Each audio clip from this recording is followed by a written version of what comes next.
এই নির্বাচনটাতে যে বিএনপি আপনার এই নিরঙ্কুশ সংখ্যাগরিষ্ঠতা অর্জন করলো, এখানে এই নির্বাচনটার ইস্যুটা কি ছিল আর কি?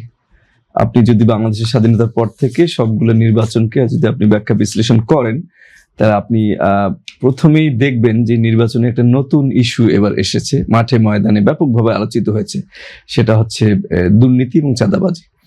এবং অতীতে কিন্তু এই জিনিসগুলো ছিল আমাদের সোসাইটিতে। যখন ক্ষমতার ট্রান্সফরমেশন হতো, তখন ওই দুইটা জিনিসকে সবাই যারা এই কাজটা করে তাদেরকে কন্ট্রোল করা সাধারণত যেত না আর কি।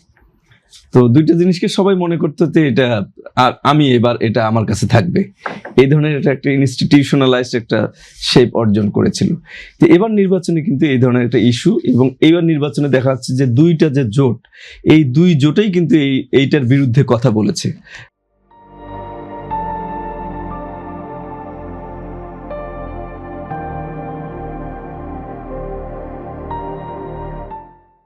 তারা নির্বাচনী ইশতেহারে বলেছে, মাঠে ময়দানে বক্তৃতা দিয়েছে, যার ফলে কিন্তু মানে দুইটা জোটের মধ্যে এই কথাটা ব্যাপকভাবে আলোচিত হয়েছে এবং ভোটাররাও কিন্তু অনেকাংশে কনভিন্সড হয়েছে এই জায়গাটাতে। এবং জুলাই বিপ্লবোত্তর পরিস্থিতিতে মানুষের মধ্যে কিন্তু চিন্তা ভাবনা মধ্যে একটা পরিবর্তন এসেছে, তাদের একটা মনস্তাত্ত্বিক পরিবর্তন এসেছে। তারা কি ধরনের বাংলাদেশ চায় সে বিষয়ে পূর্বের চিন্তা ভাবনার চেয়ে একটু নতুন চিন্তা ভাবনা তাদের মাথায় এসেছে, নতুন একটা বাংলাদেশকে দেখতে চায়। পাশাপাশি আপনি জানেন যে 4.5 কোটি তরুণ ভোটার ছিল, এই তরুণ ভোটারদের চিন্তা ভাবনাটাও আলাদা।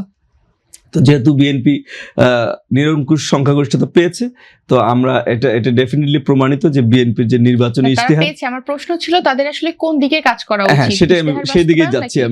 আমি সেটাই বলছি। তো যেহেতু নিরঙ্কুশ সংখ্যাগরিষ্ঠতা পাওয়ার পর আমরা এখন এটা ডেফিনেটলি এটা প্রমাণিত যে বিএনপির যে নির্বাচনী ইশতেহার, তাদের যে নির্বাচনী স্ট্র্যাটেজি, তাদের যে কমিটমেন্ট, সবকিছুর উপর জনগণ বলেন, তরুণ সমাজ বলেন, সবাই তাদের উপর আস্থা রেখেছে।